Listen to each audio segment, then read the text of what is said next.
반갑습니다. 반갑습니다. 오늘도 주의 은혜의 장중으로 모인 우리 모두에게 주님의 넘치는 사랑과 은혜가 있기를 소망합니다. 예, 오늘은 본문을 통해서 첫 번째 유월절에 대해서 우리가 다 함께 살펴보려고 합니다. 왜 제가 오늘 선다고 생각하니까 생각을 쭉 하다가 계속 묵상을 하다가 생각이 난 게 유월절 본문이었습니다. 왜냐하면 지난주가 어떤 주였습니까? 부활절이었죠. 예, 부활절이었습니다. 부활절인데 우리 사실 부활절은 정말 가장 큰 축제임에도 불구하고 사실은 크리스마스보다 더욱더 큰 축제입니다. 그렇죠. 근데 그 축제의 기분을 별로 못 느낍니다. 그게 어쩔 수 없는 현실입니다. 왜냐하면 고난주간이 바로 앞에 있으니까. 크리스마스는 크리스마스다 하면 한 달, 두 달, 석 달, 기본 거의 석 달 전부터 막 꾸며갖고 준비를 해도 크리스마스 분위기를 느끼면 되는데 그 한 달 전부터 캐롤을 부르면서 막 해갖고 축하를 하고 하면 되는데 정말 부활절은 엄청나게 큰 축복이고 우리가 믿는 예수 그리스도의 부활, 우리의 구원이 완성된 날임에도 불구하고 앞에 고난 주간이 있다 보니까 너무 경건하게 지내야 되다 보니까 이게 부활의 기쁨이 잘 안 느껴지더라고요. 그런데 제가 곰곰이 생각해 보니까 약간 그거랑 비슷한 게 있습니다. 구약에 뭐죠? 유월절입니다. 유월절은 엄청 기쁜 날입니다. 그럼에도 불구하고 별로 기쁘게 안 느껴집니다. 오늘 감사하게 보면 12장 전체를 읽었는데 보면 어떻게 먹으라고 합니까? 급하게 먹으라고 하죠. 급하게 먹으라고 합니다. 그리고 삶거나 삶아 먹지 말고 어떻게만 먹어라? 구워 먹으라 하죠. 예, 다들 아시겠지만 다 구워 먹을 수 있습니까? 구워 먹으면 질겨서 이가 안 들어가는 부위도 있습니다. 부위에 따라서 어깨나 이런데 어떤 데는 아무리 씹어도 거의 잘 안 씹어질 정도로 찌긴 데도 있습니다. 보면 그래서 우리가 돼지도 보면 뭐만 구워 먹습니까? 삼겹살, 목살, 항정살, 갈매기살 몇 가지로 딱 한정되죠. 돼지로 따지면 한 반도 안 될 겁니다. 다 합쳐도 한 반 정도밖에 못 구워 먹고 나머지는 어떻게 먹어야 됩니까? 삶아 먹거나 찢어 먹거나 어쨌든 다른 걸로 해야 됩니다. 근데 급하게 구워 먹어야 되고 또 발효도 시키면 안 되는, 그럼 한마디로 밀가루 반죽 그대로 구워 갖고 먹어야 되는 그런 거기 때문에 유월절이 참 기쁜 날임에도 불구하고 어째 보면 이스라엘이 다시 태어난 날인데, 애굽에서 출애굽하여서 이제는 노예가 아닌 새롭게 이제 하나님의 백성으로서 당당히 출발하는 날임에도 불구하고 전혀 그런 느낌이 나지 않는다는 것입니다. 그렇기 때문에 저는 참 유월절을 생각하다 보니까 부활절과 참 비슷하다라는 생각이 들어서 오늘 본문을 가지고 오고 함께 나누고자 합니다. 본문을 통해서 하나님께서 우리에게 주시는 말을 함께 누렸으면 좋겠습니다. 먼저 본문은 두 가지로 구분할 수 있는데, 먼저 직접 유월절의 예식을 어떻게 해라라고 간단하게 요약하는 것과 앞에 사실 다 나왔죠. 1절부터 시작해서 쭉 나왔습니다. 그걸 21절에서 23절에는 간단하게 하고 그 다음부터는 어떻게 해라? 자녀에게 알려라 라고 나오고 있습니다. 그래서 보면 먼저는 유월절을 어떻게 지켜야 하는지 알려주고 있죠. 여기서 제일 중요한 것은 무엇입니까? 하나님은 우리를 구원하는 분이시다. 너희가 지금까지 있던 것, 너희가 지금까지 했던 모든 것이 이제는 정말 그 결과, 열매를 보며 구원으로 다가올 날이 되었다는 것을 말씀하시는 것입니다. 그렇기 때문에 너희 역시도 어떻게 하여라? 그 하나님의 구원에 맞게 하나님께서 정해주신 길대로 생활하여라 라는 것입니다. 우리가 생각할 것이 있는데 지금까지 이스라엘은 하나님께 뭔가를 바친 적이 없었습니다. 이 본문 이전에 이스라엘이 출애굽하기 전에 이스라엘 백성이 나와서 하나님께 제사를 드렸다던가 하는 때가 있었습니까? 없었습니다.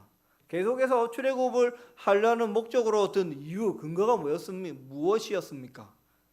바로에게 모세가 나와서 우리의 하나님께 다 같이 모여서 제사를 드려야 하니까 잠시 좀 나가서 한 사흘 길, 처음에 사흘 길 말했고 나중에 일주일 길 좀 나와서 제사를 드리고 오겠다 였습니다. 이 말을 조금 더 생각해 보면 이스라엘은 지금까지 하나님께 제사를 예배를 드렸다 안 드렸다? 안 드렸다. 제대로 드린 적이 한 번도 없다. 왜? 그들은 노예였으니까요. 노예가 뭔가를 스스로 바치겠습니까? 이스라엘은 지금까지 하나님께 바친다.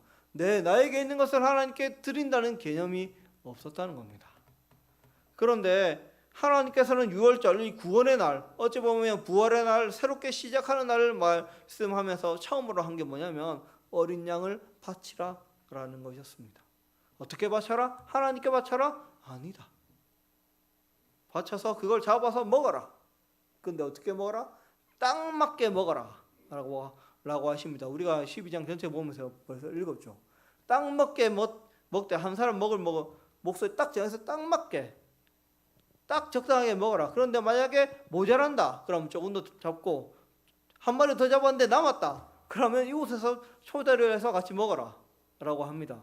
예, 말은 쉽죠. 왜 이렇게 말씀하는지 아시겠습니까? 양 한 마리를 잡으면 아무리 어린 양이라도 크기가 조금씩 다른데 어중간하게 남으면 안 된다는 겁니다. 남으면 초대를 해야 되는데 그것은 그 이웃집도 어떻게 했겠습니까? 벌써 양을 잡았죠. 그러면 나는 남다 나는 모자란다 하면 뭐 어릴 때 우리가 막 애들끼리 논다고 한 1, 20명에서 짝 맞춘다고 돌아다녀도 오래 걸리는데 이 맞는 거 틀린 거 모자란 거 한번 하려고 다니면 얼마나 많은 그게 있겠습니까? 막 가서 여기는 너 얼마나 남았니? 너 얼마나 모자라니? 가서 이웃끼리 막 그때는 정말로 이야기를 엄청나게 해야 됐을 겁니다. 우리는 그냥 한 절 그냥 이렇게 해라라고 돼 있지만 그걸 실제로 실행을 옮기려면 첫 번째는 어린 양을 잡아야 하고 어린 양 잡는 것 자체가 쉬운 게 아닙니다. 두 번째는 뭐죠? 그걸 딱 맞게 하려고 이웃하고 계속해서 교류를 해야 된다는 겁니다. 계속 이야기하면서 딱 맞도록 맞춰야 하는 것입니다. 하지만 하나님께서는 그것을 요구하십니다. 왜 그렇습니까? 이제는 너희가 하나된 하나님의 백성으로서 나아가야 하기 때문입니다. 지금까지 이스라엘에게 있어서 중요한 것은 누구였습니까? 누구의 명령? 애굽 사람의 명령. 주인은 애굽 사람의 눈치, 애굽 사람한테 잘 보이는 것, 그게 가장 큰 거였단 말입니다. 그렇죠. 그게 가장 컸습니다. 하지만 이제 가장 이스라엘에게 중요한 것은 하나님과 그리고 하나님을 함께 섬길 누구다? 형제 자매들이다.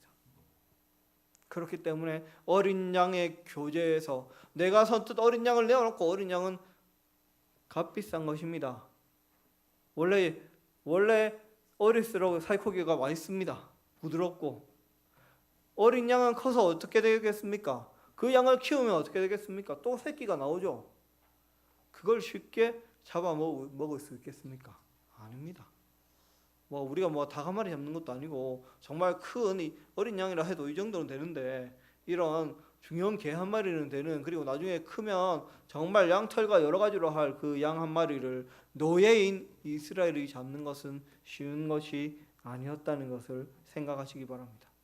하지만 그럼에도 불구하고 그들은 어린 양을 잡으라 했습니다. 어찌 보면 가능성인데 내게 있는 재산인데 그걸 잡으라 하고 그리고 그 다음에 그 발교되지 못한 누룩이 들어가지 않은 무교병을 먹으라고 하고 있는 것입니다. 이 사실을 기억하시기 바랍니다. 저는 그러면서 하나님께서 우리에게 무엇을 요구하시는 건가? 라는 것을 생각을 하게 되었습니다. 왜냐하면 우리가 교회에 와서 예수 그리스도를 믿고 하면 모든 것이 좀 저렴하게 말하면 다 공짜인 것 같습니다. 그렇죠. 처음에 오면 하나님 예수님 그리스도께서 그 피로 우리를 구원하셨는데 우리는 한 것이 있습니까? 없습니다. 이게 가장 큰 모순이고 가장 큰 괴로움입니다. 사람은 뭔가를 해야 자기가 뭔가를 하고 뭔가 얻어내야 거기에서 만족감을 느끼기 때문입니다. 너무 쉬워도 안 되고 너무 어려워도 안 됩니다.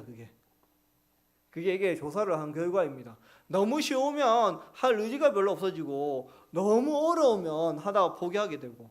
근데 적당한 어려움, 적당한 스트레스가 있으면 사람은 어떻게 한다? 진짜 죽어라 몰입을 하게 된다고 합니다. 그래서 요즘 애들이 게임을 그렇게 열심히 하는 거죠.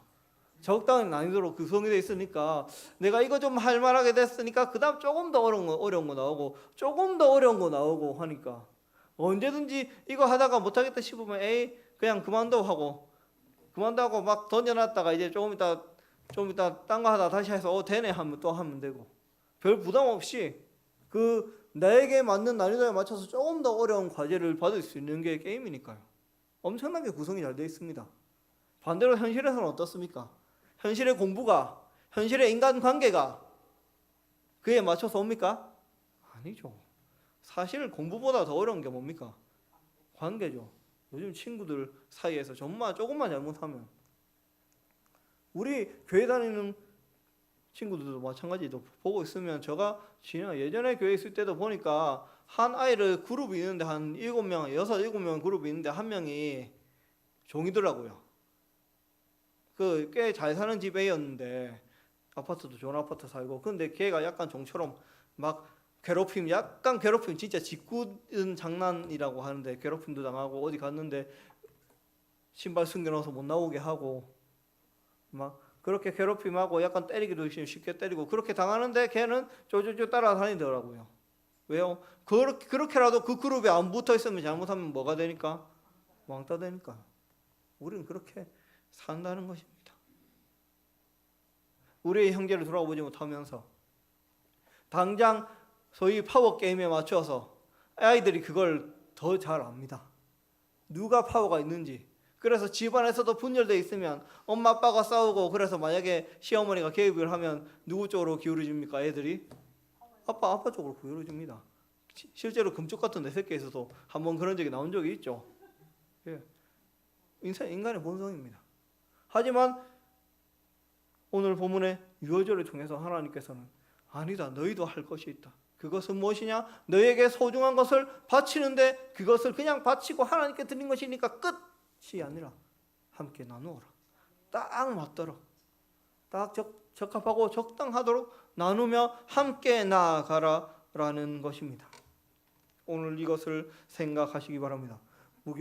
유월절이라는 것은 또한 무교절이라는 것은 미래의 희망, 가나안의 소망을 말하는 것입니다.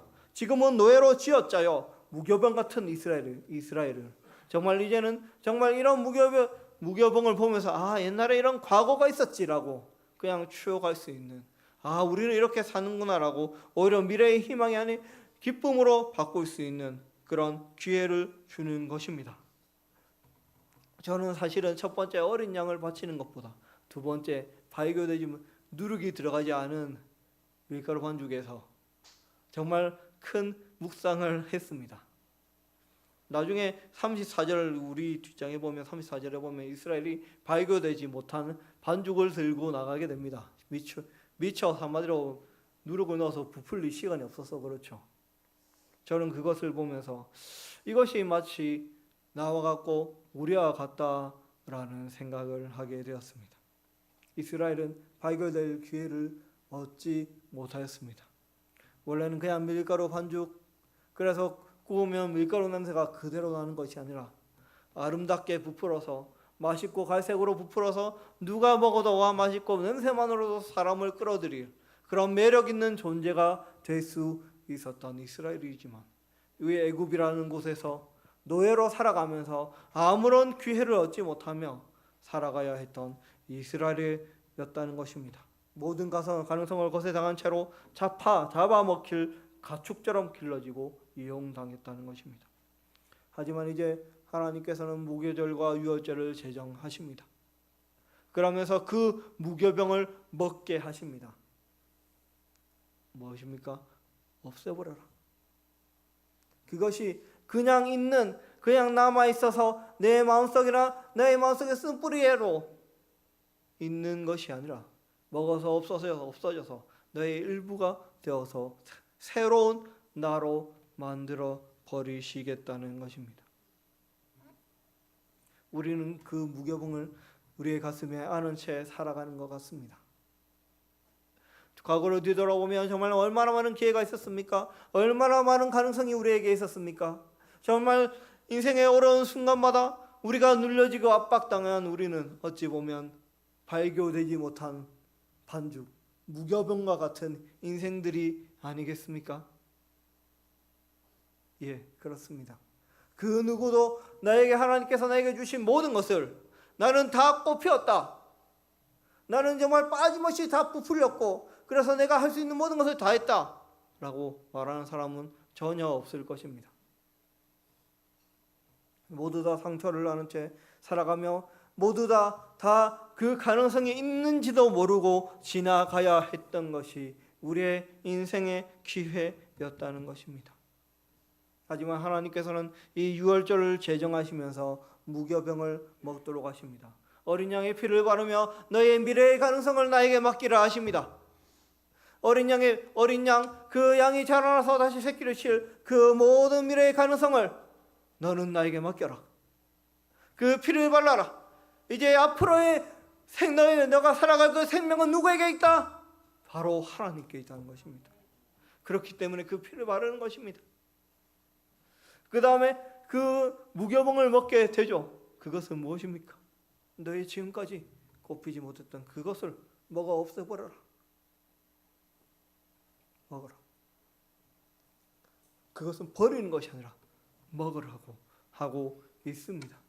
왜냐하면 그 역시도 너에게 들어가서 새롭게 태어날 양분이 될 것이기 때문입니다. 혹시 우리에게는 무교병과 같은 것이 있지는 않습니까? 혹시 우리의 집에 있지는 않습니까? 우리의 가정에 있지는 않습니까? 우리의 직장에, 사업체에 나를 발교되기는커녕 썩게 만드는 것들, 나의 모든 가능성을 정말 납작하게 만들어서 아름답게 부풀어 올라야 할 나를 막고 있는 것들 너무나 많지 않습니까? 그 모든 것을 하나님 앞에 나와 하나님과 함께 먹으라고 말씀하고 있습니다. 오늘 우리가 그것을 예수 그리스도의 피와 함께 먹는 시간이 되기를 바랍니다. 하나님께서는 그 무교병을 우리가 먹기를 원하고 계십니다. 헬라어로 풀다, 제사슬에서 풀다라는 것은 그냥 사슬을 놓은 채 이렇게 풀어버리고 사슬은 가만히 있고 나는 자유다가 아닙니다. 그거 풀다라는 말의 원뜻은 뭐냐면 파괴하다, 산산조각내다, 없애버리다라는 말입니다. 그 죄악의 사슬을 아예 보이지도 않을 정도로 산산이 없애버리는 것이 풀다라는 것입니다. 하나님은 예수 그리스도를 통해서 우리를 그렇게 풀어주셨습니다. 그래서 고린도후서 5장 17절은 이렇게 말씀하고 있는 것입니다. 그런즉 누구든지 그리스도 안에 있으면 새로운 피조물이라. 이전 것은 지나갔으니 보라 새 것이 되었도다. 우리는 새 것이 되었습니다. 그렇다면 이제 예전에 그 모든 것들이 의미가 없는 것은 아닙니다. 그것은 어떻게 해야 된다? 유월절을 통해서 우리에게 알려주십니다. 먹어라. 너희 것으로 만들어라. 그것을 가만히 놔두고 항상 눈에 거슬리게 하지 마라. 그것이 그 자리에 있는데 여기 이 자리에 있는데도 없는 것처럼 살아가지 마라. 그것을 직면하고 먹어라.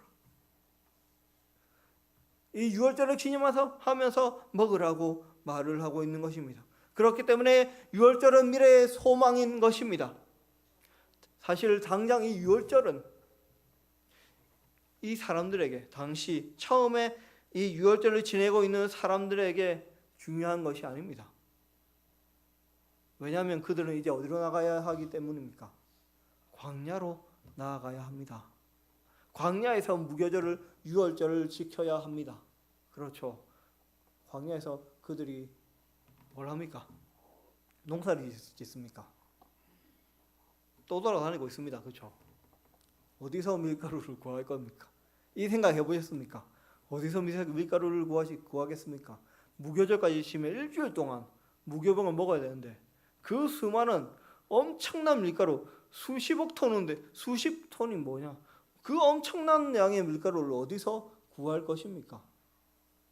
그냥 우리가 생각할 때는 그냥 먹으면 되겠구나 했지만 실제로 가나안에서 나와서 그들이 맨 처음 한 건 무엇입니까? 만나와 메추라기였죠. 왜 우리에게 먹을 것이 없냐고 투덜거리는 것이었습니다. 그들에게 있는 먹을 것은 뭐라는 뜻입니까? 원래 먹던 밀가루, 유교병이든 어쨌든 빵이 아니라 뭐였다? 만나였습니다. 그런데 유월절이 되면 대체 어떻게 그들이 그걸 지킬 겁니까? 이건 무슨 뜻이냐면 하나님은 유월절을 제정하시면서 그럼에도 불구하고 어떻게 해서든지 밀가루를 구해서 먹으라는 것입니다. 왜? 그걸 먹음으로써 미래의 희망, 나의 과거도 잊지 않고 내가 그래 이렇게 무교병 같은 존재였지. 그러면서 미래의 희망, 그래도 지금은 이렇게 힘들게 구해서 먹는 무교병이지만 이제 가나안에 들어가면 어떻다? 가나안에 들어가면 이게 나중에 그냥 버리고 평소 때는 거들떠도 안 보는 것이 될 거니까요. 하나님은 그런 미래의 소망을 그들에게 또한 우리에게 주고 있다는 것입니다. 이 사실을 기억하시기 바랍니다. 우리에게 중요한 것은 과거가 아닙니다. 하지만 또한 과거를 버리라고 하시지는 않습니다. 하나님은 그리스도의 피로 우리를 새로운 피조물로 만들 때 완전한 무에서 창조하지 않으십니다. 우리를 어떻게 하십니까? 과거에 우리를 제로로 해서 다시 한번 새롭게 창조하시는 것이죠. 그러니 과거의 나를 바라보시기 바랍니다. 유월절을 통해서 정말 나누기 바랍니다. 먹기 바랍니다. 먹고 마시시기 바랍니다.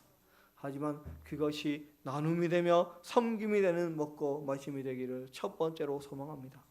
그것이 오늘 본문의 첫 번째였습니다. 먼저 어린 양을 잡아서 나누라는 것입니다. 없는 살림일 수도 있고 또한 이 어린 양이 정말 미래에 정말 나에게 큰 재산일 수도 있지만 딱 적당하게 잡아서 그리고 나누고 어떨 때는 받기도 하고 주기도 하면서 함께 먹으라고 하고 있습니다. 혼자 먹지 마라. 혼자 먹지 마라. 너희 가족만 먹지도 마라.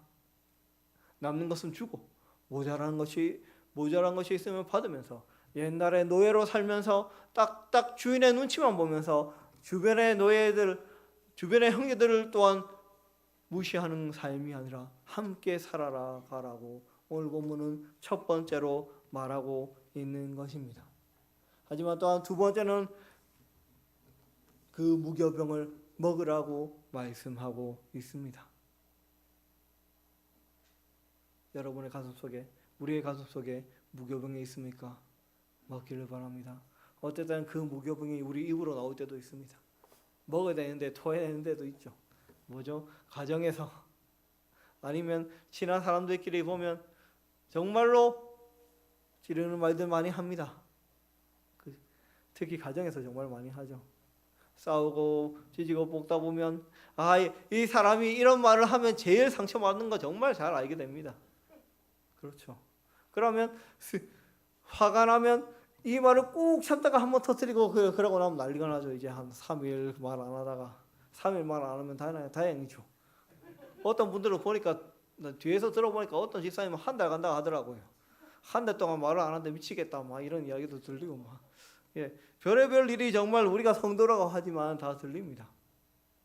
그게 아닙니다. 우리는 그걸 무교병을 토해내라는 것이 아니라 그걸 먹으라고 말씀하고 있습니다.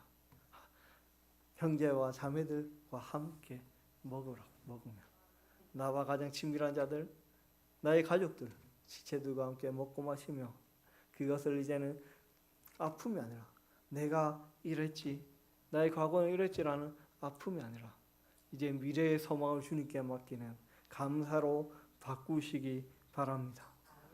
이 두 가지를 기억하시기 바랍니다. 우리의 시선이 과거로 향해서는 안 됩니다.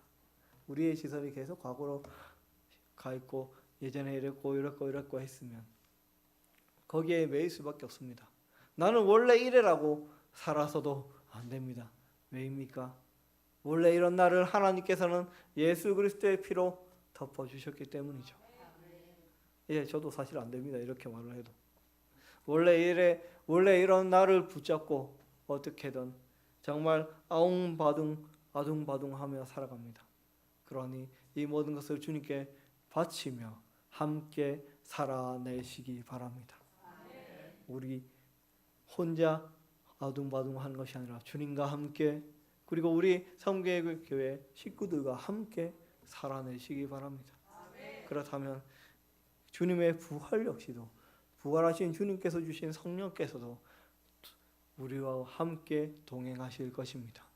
그래서 정말 우리 모두가 함께 주님의 길로 나아가서 함께 주님 앞에 서며 서로 그 주님의 존전에서 환영하며 나누며 인사할 수 있는 우리 모두가 되기를 주님의 이름으로 간절히 축원합니다.